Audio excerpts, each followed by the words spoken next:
Hello dear students of plus two class. आज इस video में हम डिस्कस करेंगे unit 1 cultivation of commercial crops का first session aster flower cultivation. Aster flower का साइंटिफिक नेम है एस्टर एमिलस, जो कि एस्ट्रेसी फैमिली को बिलोंग करता है। इसकी वेराइटीज़ हैं जैसे कामिनी, पूर्णिमा, शशांक और वॉयलेट कुशन। इसके लिए कैसी जलवायु यानी क्लाइमेट की आवश्यकता है, आइए जानते हैं। It prefers cooler climate with day temperature of 20 to 300 degree Celsius and night temperature of 15 to 170 degree Celsius. Bright sunlight is required for growth and flowering. इसके लिए दिन का तापमान 20 से लेकर 300 डिग्री सेल्सियस तथा रात का तापमान 15 से लेकर 170 डिग्री सेल्सियस तक होना चाहिए। यह ठंडा वातावरण पसंद करता है जिसकी आर्द्रता 50 से लेकर 60% तक हो। इसके विकास और फूलों के विकास के लिए तेज़ धूप की आवश्यकता होती है। Next is soil. Well drained red loamy soil with pH of 6 to 7 is suitable for cultivation. इस फूल की खेती के लिए लाल दोमट मिट्टी जिसका pH मान 6 से 7 हो और जिसकी अच्छी निकासी हो, ऐसी मिट्टी बेहतर मानी जाती है। Next is planting season. It can be planted through out the year with mild climates. हल्की जलवायु स्थिति में यह पूरे वर्ष लगाया जा सकता है। Next is propagation and planting. It is propagated through seeds and seed rate is 2.5 to 3 kg per hectare. 30 to 45 days old seedlings are transplanted in a raised bed of 120 into 60 into 10 centimeter size. इनको बीजों द्वारा उगाया जाता है जिसमें बीज दर 2.5 से 3 kilogram प्रति हेक्टेयर का है। 30 से 45 दिन पुरानी रोपाई को उठे हुए बेड में प्रत्यारोपित किया जाता है। इन उठे हुए बेड का जो आकार है वो होता है 120 सेंटीमीटर लंबा, 60 सेंटीमीटर चौड़ा और 10 सेंटीमीटर ऊंचा। नेक्स्ट इज न्यूट्रिशन यानी पोषण। FIM at the rate of 10 to 15 tonne पर hectare is applied during field preparation. Basal application and top dressing of NPK fertilizers is also recommended. सबसे पहले जब हम खेत की तैयारी करते हैं उस समय 10 से लेकर 15 टन प्रति हेक्टेयर की दर से FIM को खेत में मिला देना है। उसके बाद आप NPK फर्टिलाइज़र्स की बेसल एप्लीकेशन या टॉप ड्रेसिंग कर सकते हैं। बेसल एप्लीकेशन का मतलब है बीज बोने के बाद, लेकिन उनके अंकुरण से पहले उनमें फर्टिलाइजर्स डाल देना यानी उर्वरक डाल देना। और टॉप ड्रेसिंग का अर्थ है खड़ी फसल में उर्वरक डालना। Land next is land preparation and sowing. Soil is to made into fine tilth and flat beds are formed.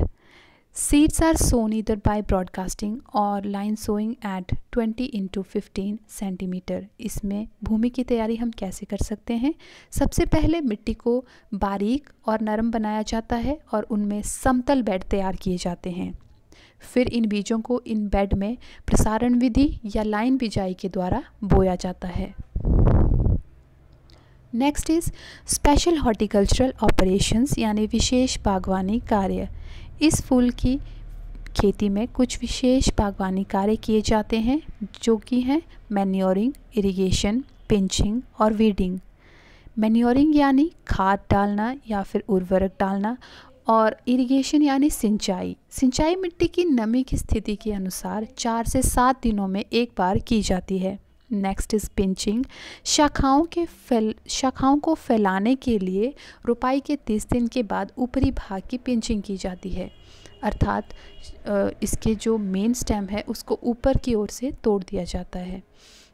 Next is weeding यानी खरपतवार निकालना। इसमें 2 बार हाथ की निराई की आवश्यकता होती है। अगला है पेस्ट एंड डिजीज़ेस यानी नाशीजीव और बीमारियां। इसमें जो सबसे पहला पेस्ट है वो है सेमिल्यूपर, जो कि पत्तों को खाता है। इसको रोकने के लिए क्विनलफोस 1 मिलीलीटर प्रति लीटर की दर से या फिर कार्बेरिल को 1 ग्राम प्रति लीटर की दर से छिड़कना चाहिए। अगला जो इंसेक्ट पेस्ट है वो है लीफ माइनर, जो कि पत्तों के ऊपर माइनिंग कर देता है, यानी विभिन्न आकार बना देता है। इसको रोकने के लिए हमें मोनोक्रोटोफोस 0.5 मिलीलीटर प्रति लीटर की दर से या फिर इमिडाक्लोप्रिड 0.5 मिलीलीटर प्रति लीटर की दर से छिड़कना चाहिए। अगला है कॉलर एंड रूट रॉट, जो कि एक बीमारी है जिसमें जड़ वाला भाग सड़ जाता है। इसके लिए हमें कॉपर ऑक्सीक्लोराइड को 2.5 ग्राम प्रति लीटर की दर से मिट्टी में डालना चाहिए, यानी सॉइल ट्रेंचिंग करनी चाहिए। नेक्स्ट है विल्ट। विल्ट एक ऐसी बीमारी है जिसमें पूरा पौधा सूख जाता है। इसके लिए हमें कार्बेंडाजिम 1 ग्राम प्रति लीटर की दर से मिट्टी में डालना चाहिए, यानी सॉइल ड्रेंचिंग करनी चाहिए। सॉइल ड्रेंचिंग एक ऐसी प्रोसेस है जिसमें डाइल्यूटेड केमिकल्स को प्लांट की बेस यानी मिट्टी में मिलाया जाता है। नेक्स्ट इज़ हार्वेस्टिंग यानी कटाई। इस फूल की हार्वेस्टिंग हम दोनों तरह से कर सकते हैं, एज अ कट फ्लावर भी और एज अ लूज फ्लावर भी।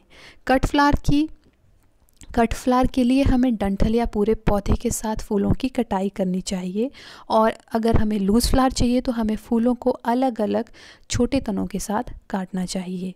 इसकी जो पैदावार है वो 18 से 20 टन प्रति हेक्टेयर तक हो सकती है। नेक्स्ट इज़ यूजेस यानी इसके उपयोग। The flowers may be planted in a bed that shows off multiple blossom colours to create eye catching display. Asters are also used as borders or even as colorful ground covers.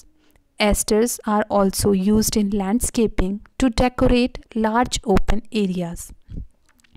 Ester के फूलों को बागीचों में बहुत तरह से उपयोग किया जा सकता है। इन फूलों को एक बेड में लगाया जा सकता है जिससे कि अलग अलग आकर्षक कलर दिखाएंगे, आकर्षक रूप दिखाएंगे। ठीक है, इसके अलावा एस्टर का उपयोग सीमाओं के रूप में या फिर ग्राउंड कवर के रूप में भी किया जा सकता है। बड़े खुले क्षेत्रों को सजाने के लिए या फिर भू निर्माण के लिए अक्सर एस्टर फूल का उपयोग किया जाता है। इस वीडियो में इतना ही। आई होप कि आप लोगों को ये पसंद आए। Thank you very much.